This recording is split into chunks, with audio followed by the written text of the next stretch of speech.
El mundo que conocemos está sufriendo grandes cambios. La tecnología y la ciencia están transformando nuestras vidas con gran rapidez y a veces el ritmo del cambio puede desorientarnos. Las innovaciones utilizadas con sensatez pueden abrirle la puerta a una era de extraordinarias oportunidades. Semejante revolución alimenta la creatividad de hombres y de mujeres por todo el globo terráqueo. Estos visionarios inventan e implementan soluciones nuevas. Abra usted los ojos y prepárese para un sorprendente viaje hasta el 2050. Prepárese para soñar el futuro.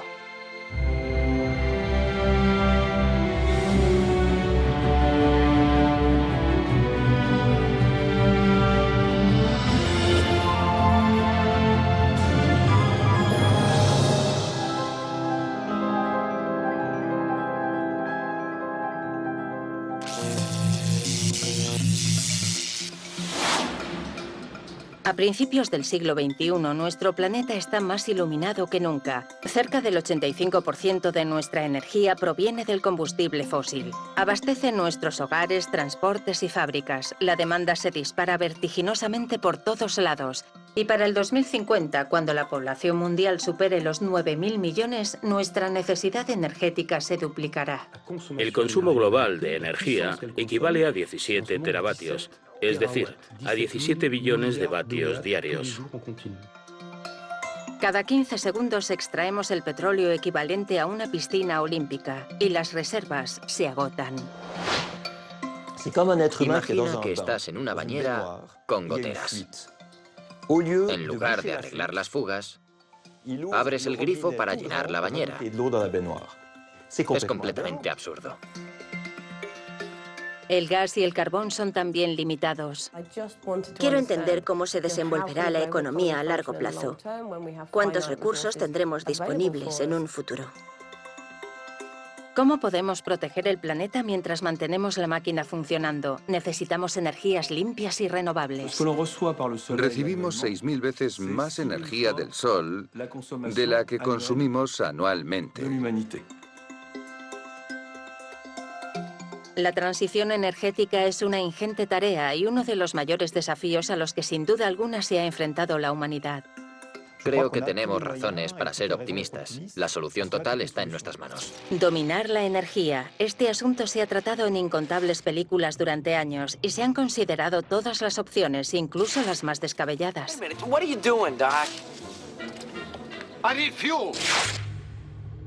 Aunque la fantasía más recurrente es buscar en el espacio lo que ya no encontraríamos en la Tierra, como en las películas Alien o Moon. Sam Bell reporting to Central, 10:14 Pacific Time. I got a full container of helium-3 ready to roll. By the time this message reaches you, it should be in transit. Otherwise, everything running smoothly. Disparatados proyectos se están considerando para poder aprovechar la enorme riqueza mineral que proviene de los asteroides. Con el fin de extraer platino, titanio e incluso oro, la compañía Deep Space Industries en California ha soñado con estaciones mineras y con la forma de remolcar asteroides dentro de la órbita de la Tierra, con la intención de explotar sus recursos minerales.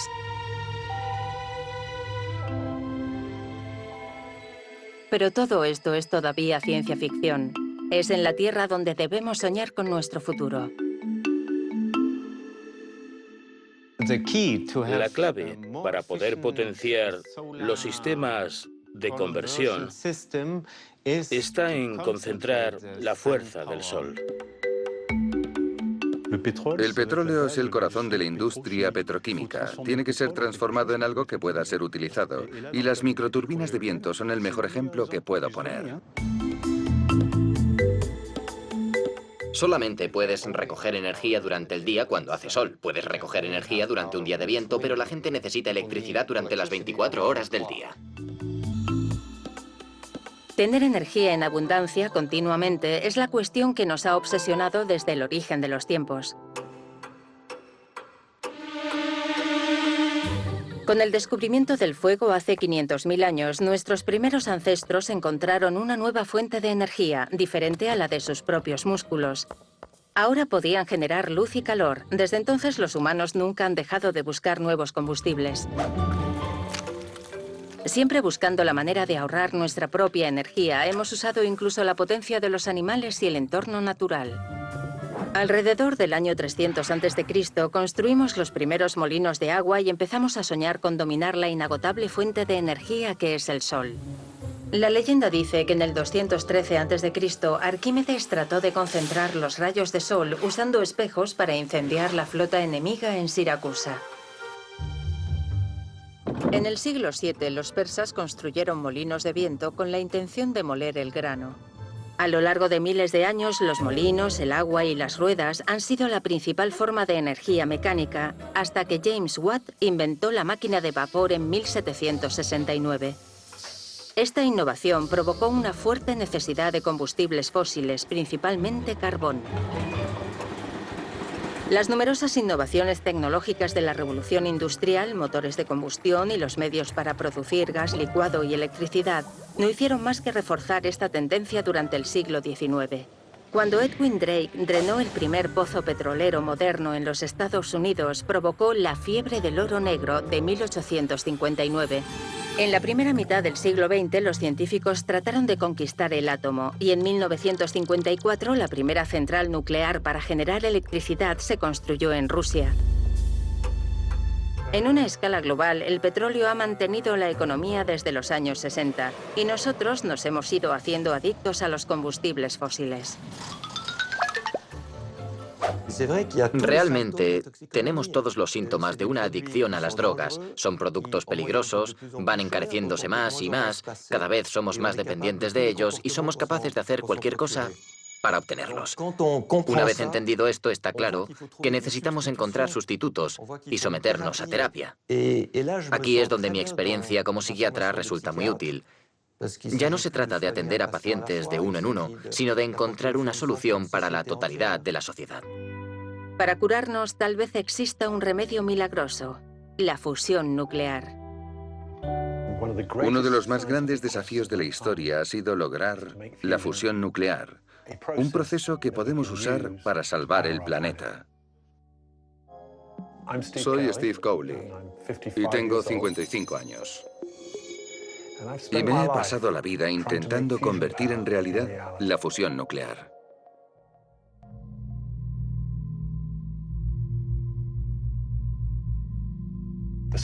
Las estrellas son una fuente de energía. Absorben los núcleos de los átomos y los mezclan para crear núcleos más grandes. El Sol, por ejemplo, absorbe el hidrógeno y lo transforma en helio. Por esa razón brilla.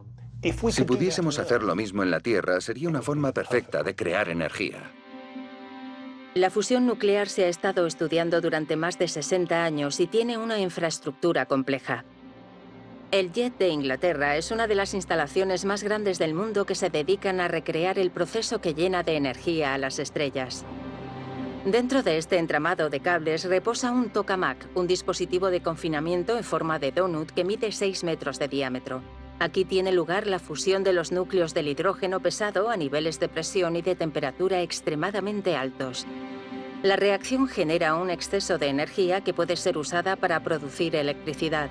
Para lograrlo, usarán el combustible de la fusión en forma de gas ionizado o plasma. Fíjate en eso.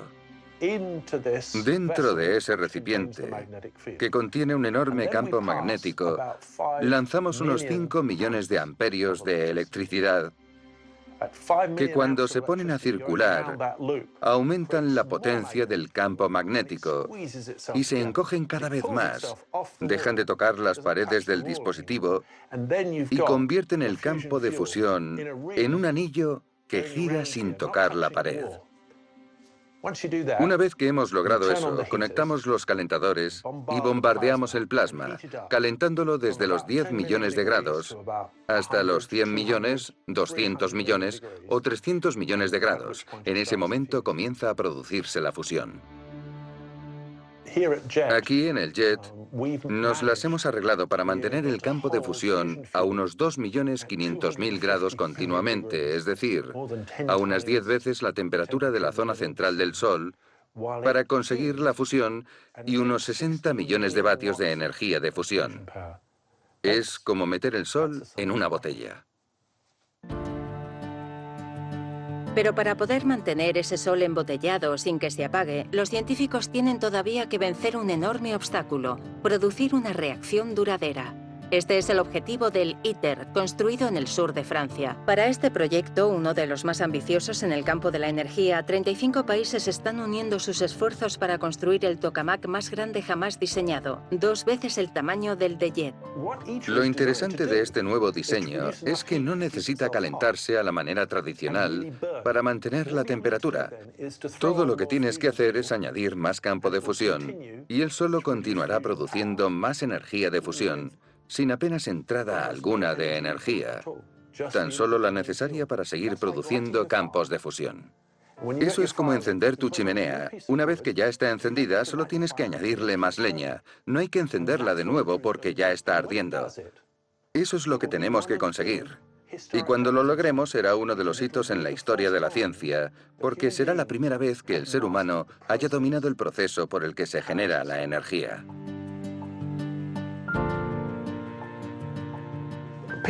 La gente se imagina que cuando te pones a trabajar con la física, te sientas en un escritorio con una hoja de papel en blanco delante.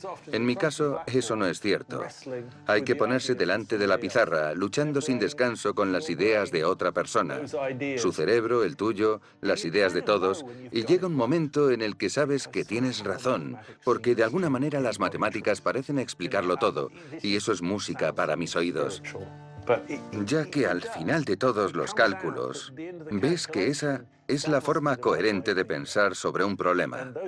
Esos momentos son momentos dorados para mí.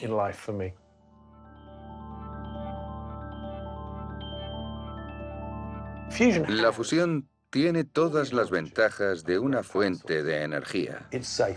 Es segura. No produce gases invernadero, no produce desechos radiactivos cuya energía dura toda una vida. Y es capaz de mantener una ciudad entera. Puede mantener un planeta completo durante millones de años. Quizá este sueño se realice hacia finales de siglo, pero mientras tanto hay numerosas formas de aprovechar la energía ilimitada de nuestro Sol. 1 metro cuadrado de tierra en París consume 1,3 megavatios por hora, lo cual es equivalente a un barril de petróleo. La mayoría de la gente ignora ese dato. Ahora necesitamos tener en cuenta lo que no conocíamos sobre la energía. Sin explotar hasta hace poco, la energía solar está en auge. Bienvenido a la era de las gigantescas centrales de energía solar. Crescent Dunes, en el desierto de Nevada, es una central eléctrica solar termodinámica. Más de 10.000 heliostats, espejos que siguen el recorrido del Sol, forman un círculo de 3 kilómetros de diámetro y concentran la luz solar sobre un receptor fijado en lo alto de una torre de 170 metros.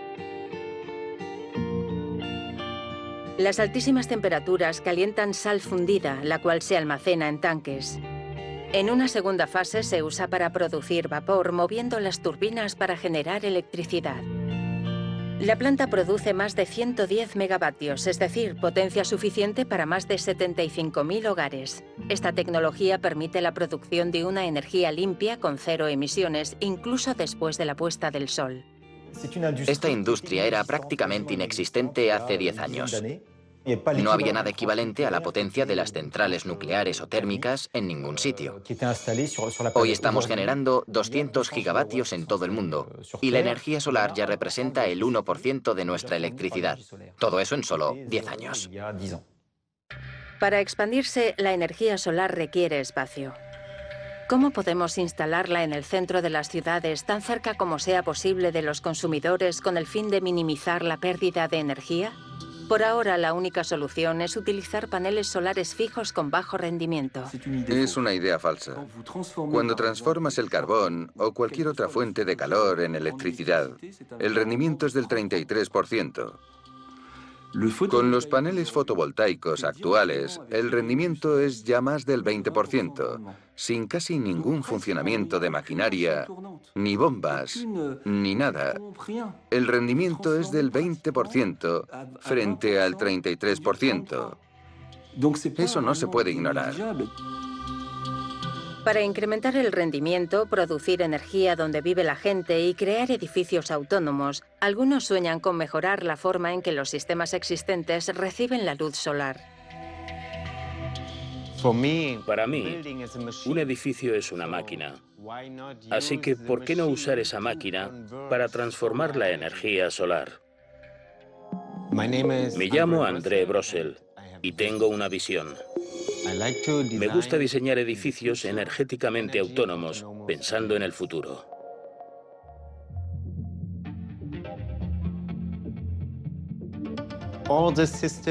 En una estación solar, por ejemplo, todos los sistemas pueden desplegarse. Los sistemas de seguimiento necesitan, como su nombre indica, seguir al Sol para obtener el punto focal de la superficie en la que los rayos necesitan converger. Y este movimiento, que se produce durante todo el día, ocupa un lugar físico del que no se dispone en un edificio. Es físicamente imposible.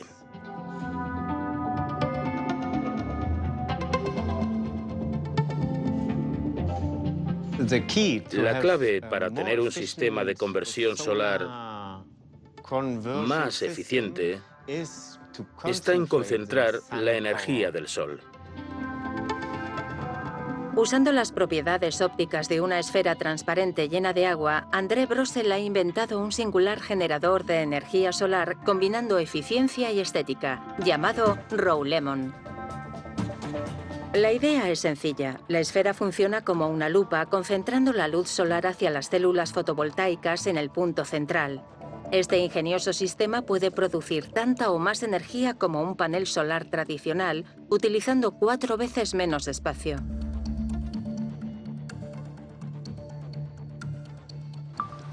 Vale.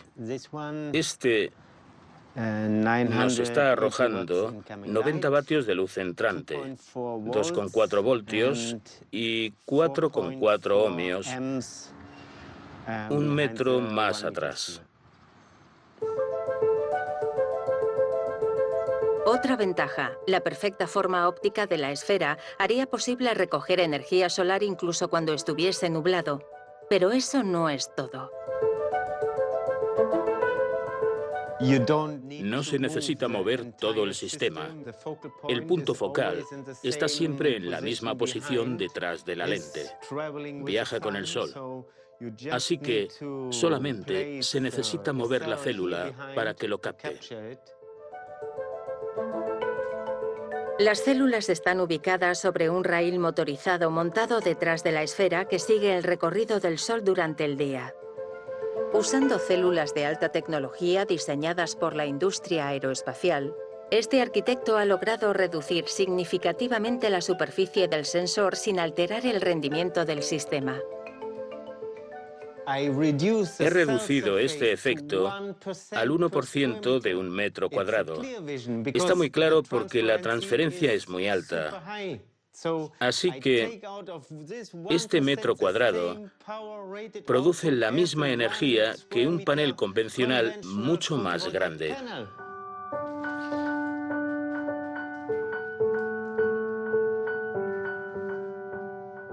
Las esferas se pueden obtener en distintos tamaños. En última instancia, la idea es integrarlos en paneles acristalados para construir las fachadas de los edificios del mañana. Imagínate un rascacielos con cientos de metros cuadrados de fachada y solo 100 metros de techo, de manera que si instalas un panel convencional ahí, no vas a llegar a cubrir ni el 20% del consumo del edificio, mientras que si cubres toda la fachada con esferas, puedes suministrarle energía a todo el edificio.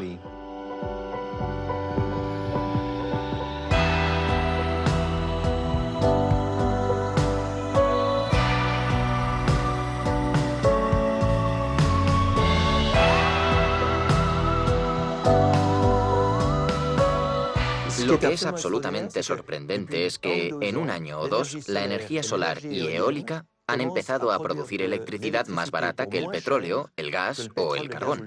Y eso no es una revolución. Simplemente quiere decir que la mayoría de las investigaciones de hoy en día se hacen sobre energías renovables y no sobre combustibles fósiles. El viento es otra importante energía renovable para el mañana, pero al igual que la energía solar, la energía eólica es difícil de implementar en las grandes ciudades. Las turbinas eólicas responden casi al 2% de la energía global necesaria. En algunos países como Dinamarca generan el 20% de la producción anual de electricidad. Pero las turbinas eólicas son máquinas enormes que necesitan encarar el viento en espacios abiertos donde les azote a lo largo del año a más de 13 metros por segundo.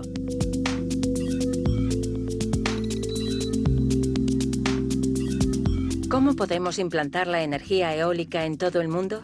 El día de mañana, 2 de cada 3 personas vivirán en ciudades colosales tales como Hong Kong. Todas las ciudades tienen algo en común. Están construidas para proteger a la gente de los elementos, lluvia, tormentas, vientos, etc. Las turbinas que necesitan vientos de 13 metros por segundo no tienen sentido allí. Mi nombre es Lucien, tengo 58 años. Y estoy intentando encontrar energías alternativas que todavía sean relevantes dentro de 50 años.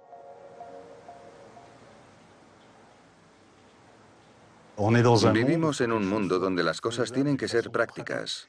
Debemos ser capaces de usar lo que inventemos. Cualquier científico con amor propio tiene que ser capaz de luchar contra el calentamiento global.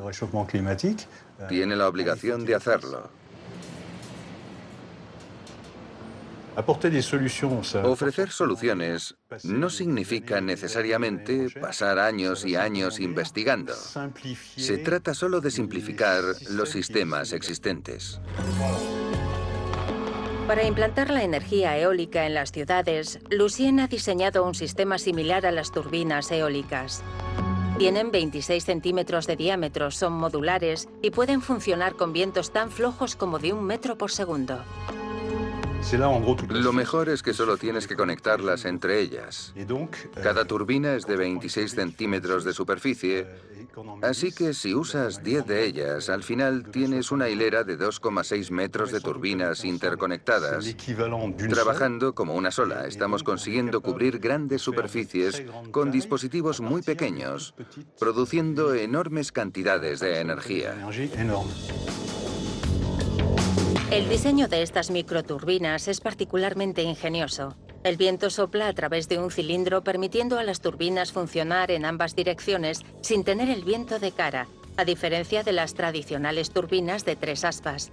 Estos artilugios moldeados en plástico y de una sola pieza son prácticamente indestructibles y fáciles de instalar.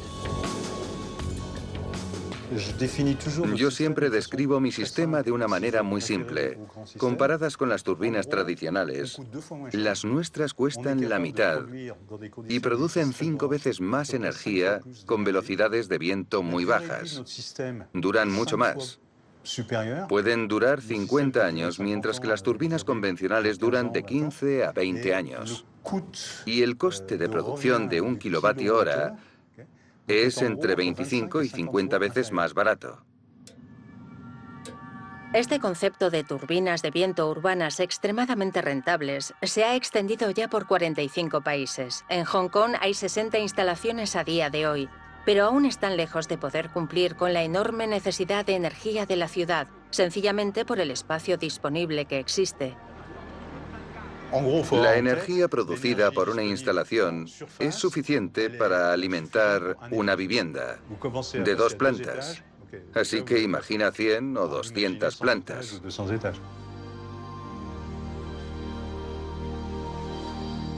Hong Kong es interesante desde la perspectiva energética, porque pienso que es la peor equivocación posible. No disponen de mucho espacio aquí, así que han conseguido apilar a 7 millones de personas en un área menor que París. Los edificios tienen de 100 a 150 metros de altura. El consumo energético es 5, 6, 7, 10 veces mayor que en ningún otro lugar del mundo. Es horrible.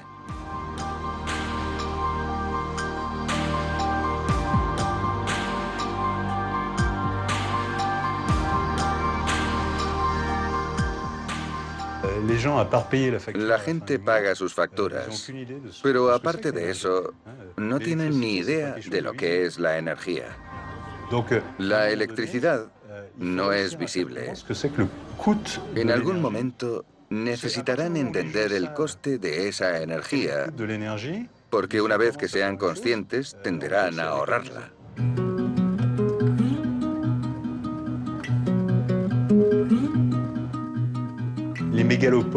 Si no se hace nada en los próximos años, ni nada cambia, todas las megaciudades se parecerán a Hong Kong.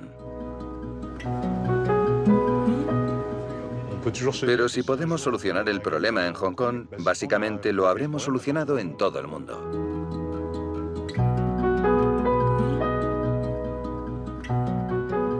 Algunos dicen que un drástico descenso en el precio del petróleo dañará gravemente el desarrollo de las energías renovables.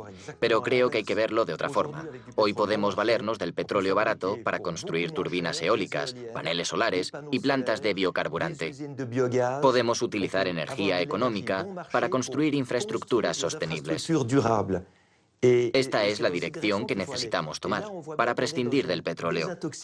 Debería servir para construir algo duradero, no para quemarse en un coche o en un horno.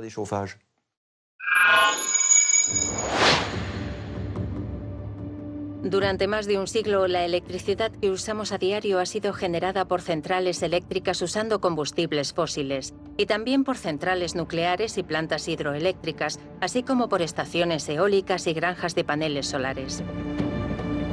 Los dos últimos recursos son intermitentes y deberían integrarse en las viejas redes eléctricas que necesitan mejoras continuas. Si se cae una línea o una planta no es capaz de producir suficiente electricidad, tenemos un apagón. La red actual ha sido construida y optimizada para cierto modo de producción.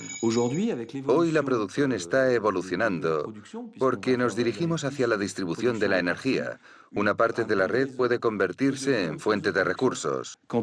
Una turbina maremotriz en la costa bretona puede suministrar electricidad a los residentes locales. La red está cambiando, pero no hay necesidad de ser pesimista. Reemplazando lo anticuado, cambiando sistemas contaminantes por sistemas limpios, por la tecnología adecuada y mediante la gestión a través de redes inteligentes, seremos capaces de desarrollar las cosas mucho antes de que surjan problemas.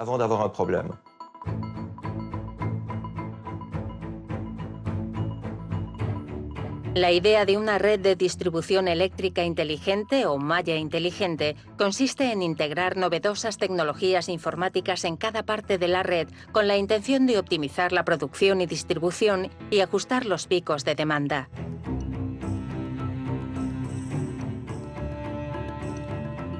La electricidad no se puede almacenar fácil y rápidamente a gran escala. Las tecnologías de redes inteligentes ajustan el suministro y la demanda en tiempo real a base de priorizar las necesidades de los consumidores.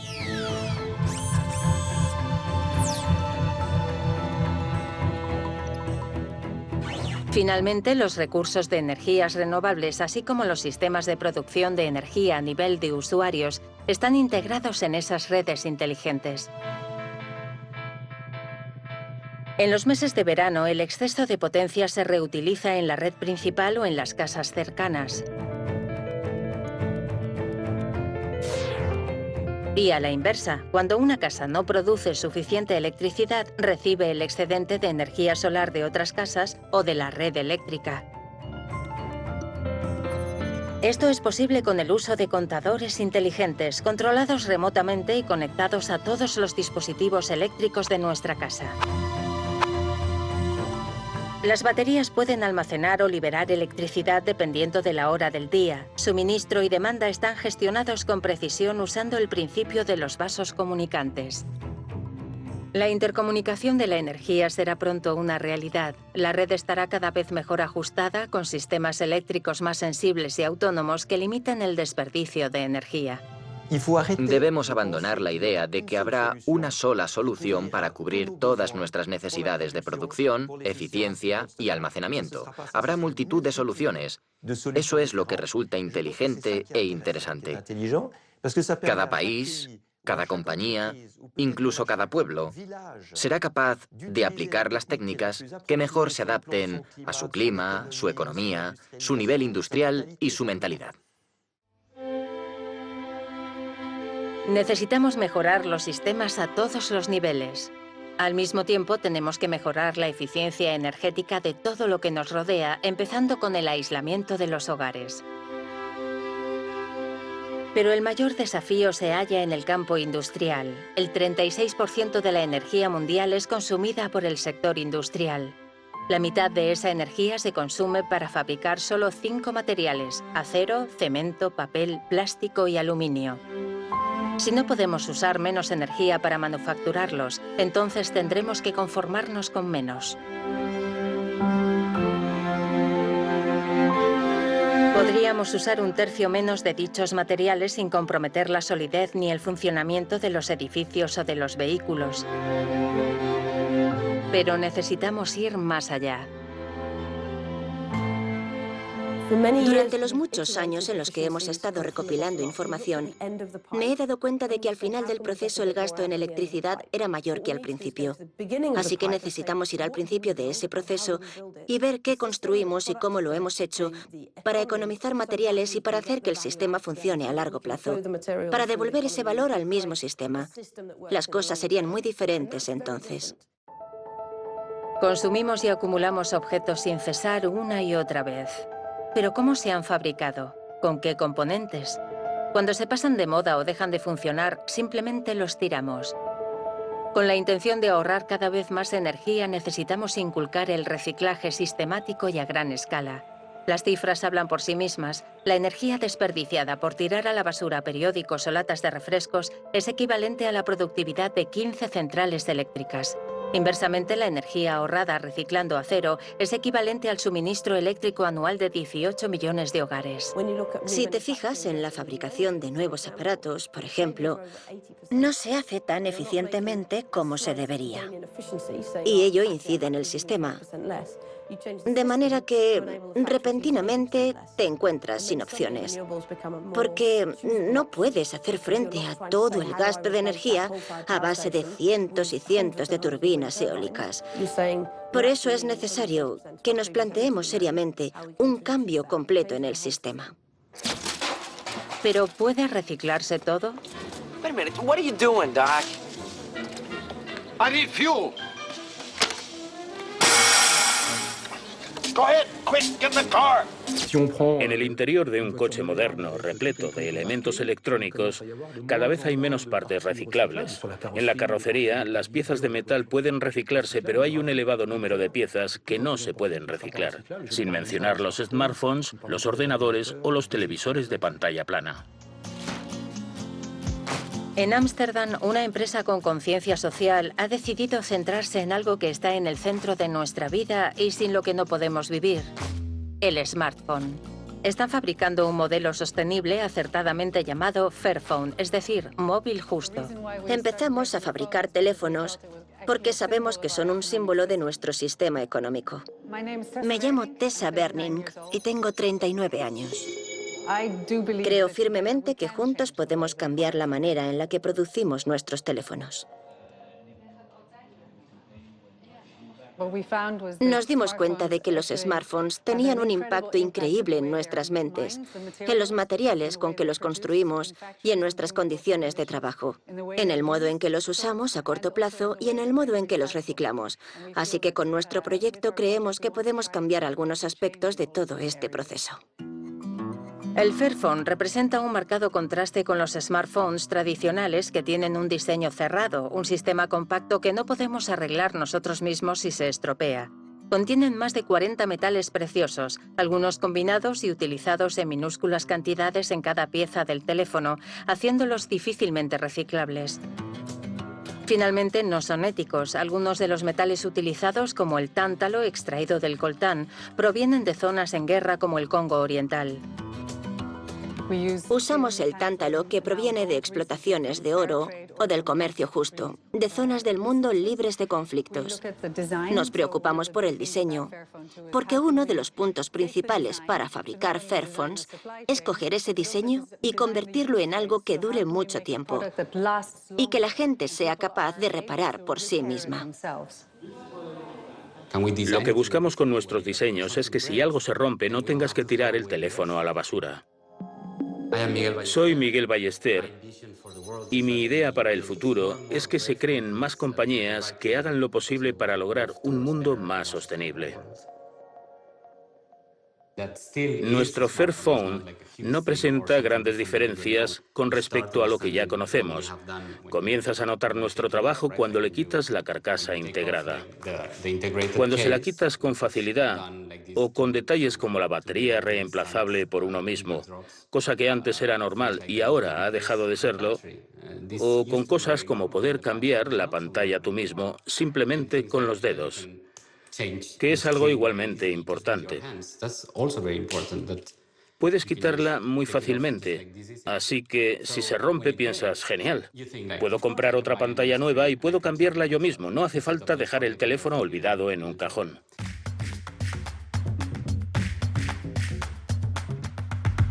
Es muy importante que podamos reparar los teléfonos nosotros mismos, porque incluso su reciclaje gasta mucha energía. Así que lo que podemos hacer a través del diseño del producto es conseguir un reciclaje más sencillo. No se trata de que un porcentaje de clientes mantenga el teléfono durante mucho tiempo.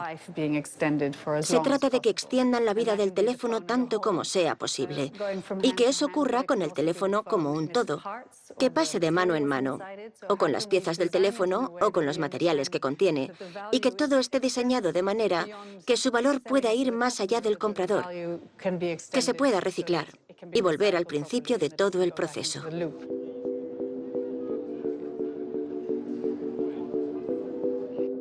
Hacer que los habitantes del planeta acepten esto es un punto importante para nosotros a la hora de hacer negocios. Pensando en un periodo muy corto de tiempo, creo que todo el mundo debería abandonar la idea de la competición para centrarse en la de la colaboración. Hay iniciativas por todas partes que están trabajando para construir un mundo más justo y que devore menos energía para el año 2050. Sin embargo, mientras tanto, los gases invernaderos siguen aumentando en la atmósfera, especialmente el dióxido de carbono, y no hay una forma sencilla para deshacerse de ellos. Creo que el problema central es la quema de combustibles sólidos. Me llamo Andrew Woods y tengo 51 años. Reducir las emisiones contaminantes es el principal objetivo de una sociedad que, mientras tanto, tiene que seguir produciendo energía.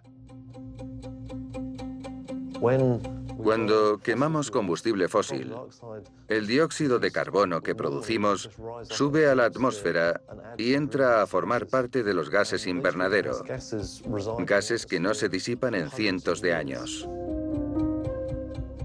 Si queremos cambiar nuestro sistema energético de combustibles fósiles por energías renovables, tardaremos varias décadas en lograrlo.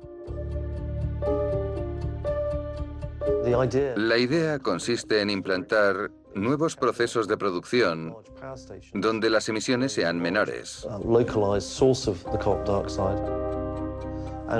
Así que en vez de dejar que los gases invernadero lleguen a la atmósfera, lo ideal sería almacenarlos a nivel del suelo, licuándolos y enterrándolos en un acuífero a unos 2 kilómetros de la superficie, donde la porosidad de la tierra y la composición de ciertas rocas sería de gran ayuda a la hora de retener estos gases invernadero.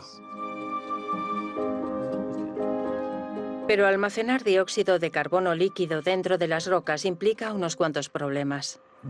Bombear el dióxido de carbono bajo tierra puede suponer algún problema, porque la presión puede provocar que contamine algún acuífero. Así que es necesario asegurarse de que no se escapa fácilmente hacia la superficie del lugar en el que lo inyectamos.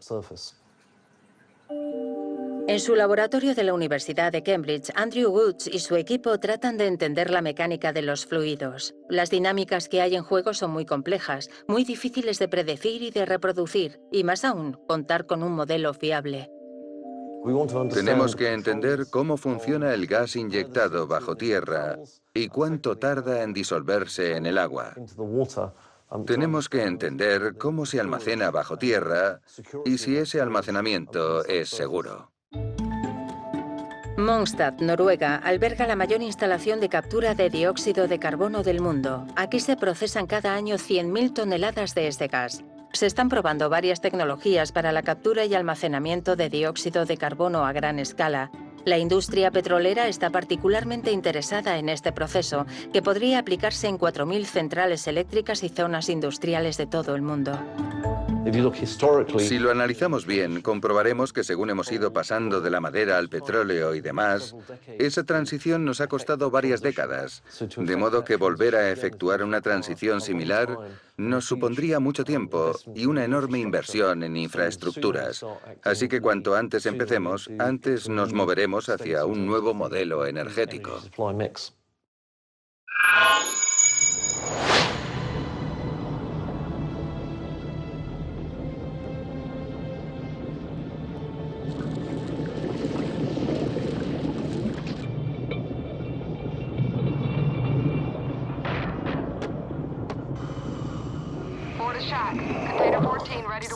No hay ninguna necesidad de imaginarnos descendiendo al abismo para extraer hidrocarburos tal y como vemos en la ciencia ficción. El océano tiene mucho que ofrecer, los recursos de la energía azul en los que estamos empezando a reparar. El estudio de las algas pronto dará lugar a nuevos tipos de biocombustible. Centrales de energía undimotriz con formas innovadoras podrían aprovechar la energía de las mareas y las olas. Se están instalando turbinas submarinas gigantes para capturar la energía de las corrientes oceánicas, como aquí en Brest. El potencial es enorme.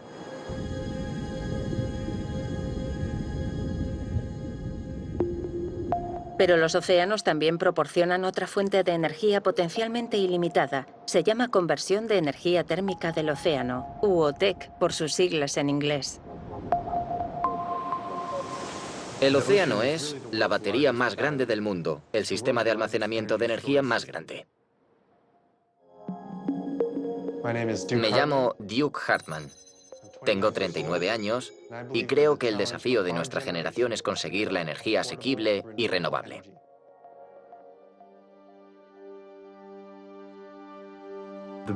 La mayor fuente de energía con la que contamos es el sol, y el océano recoge toda esa energía en forma de calor, almacenando así una inmensa cantidad de energía por todo el mundo en sus capas superiores.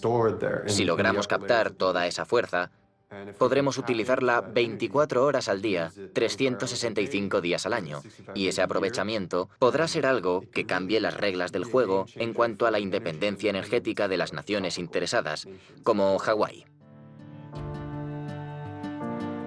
Como cualquier otra isla en el mundo, Hawái está extremadamente preocupada por los problemas relacionados con la energía y con el cambio climático. Perdidas en medio del Océano Pacífico, las islas hawaianas tienen como objetivo liberarse de los combustibles fósiles y convertirse en el primer estado norteamericano que alcance el 100% de energías renovables en el 2045. Ahora mismo, Hawái depende enteramente del combustible fósil para su suministro de energía.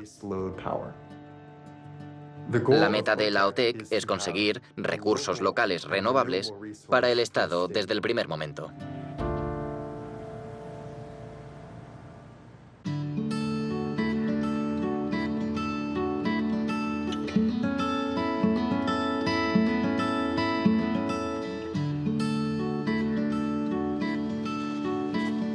Lo que necesitamos hacer es montar circuitos de bombeo del agua de la superficie y de la profundidad. Necesitamos las dos, es decir, agua caliente y agua fría, para obtener la energía del mar. Cuando bombeamos, entra agua en la planta. Es la fuente de calor que calienta los fluidos que se mezclan con el amoníaco, rebajando a su vez la temperatura de dichos fluidos, de manera que puedan hervir a la misma temperatura que el agua del océano. Como veis, el fluido se mueve simplemente con la temperatura de mi mano. Y en ese punto es donde empieza a funcionar la planta. El fluido se convierte en vapor a alta presión, que mueve una turbina que produce energía, y luego vuelve a la parte fría del sistema para condensarse en forma líquida y recomenzar el ciclo, de manera que nunca sale del sistema.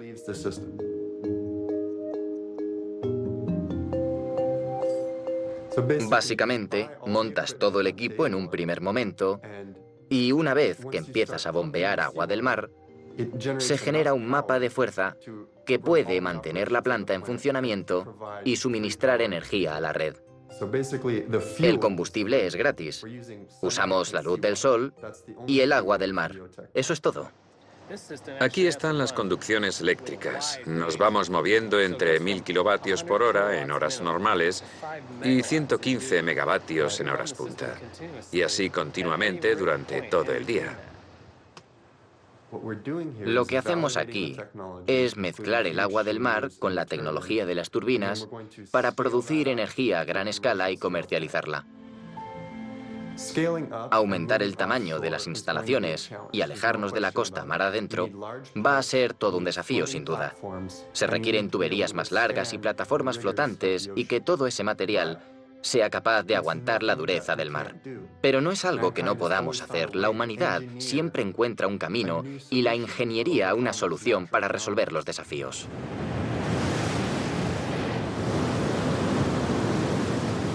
Sabemos que podemos producir 4 veces el equivalente a la demanda energética del mundo entero. Así que, aunque la población se triplicase, aún podríamos seguir manteniendo el suministro. Las zonas favorables para la OTEC cubren más de 120 millones de kilómetros cuadrados, una tercera parte de la superficie oceánica del mundo. Los principios teóricos de la OTEC se formularon por primera vez en el siglo XIX e incluso Julio Verne hace referencia a ellos en su novela 20.000 leguas de viaje submarino. El proyecto Nemo llevado a cabo por DCNS se lanzará en Martinica en 2018. Situada a 7 kilómetros de la costa, la primera plataforma flotante de 16 megavatios suministrará electricidad a 35.000 hogares. A pesar del rendimiento relativamente bajo, la capacidad de las plantas OTEC para generar electricidad durante todo el día sin tener que almacenar energía es una opción atractiva para apoyar una mezcla energética basada en energía solar y eólica. Una gran ayuda para los países del sur y para las islas.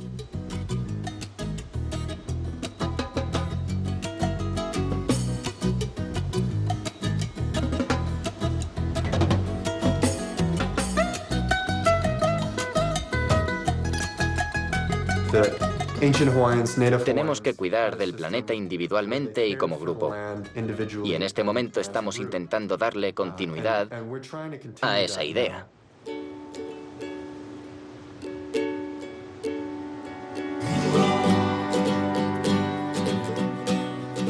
Tenemos que cuidar del mundo entero entre todos. Y eso significa responsabilidad. Una tarea que consiste en cuidar del entorno. Porque ahora nos hallamos en un punto de inflexión. Y si queremos que nuestros hijos disfruten del mismo mundo maravilloso que nosotros poseemos, tenemos que hacer un cambio drástico.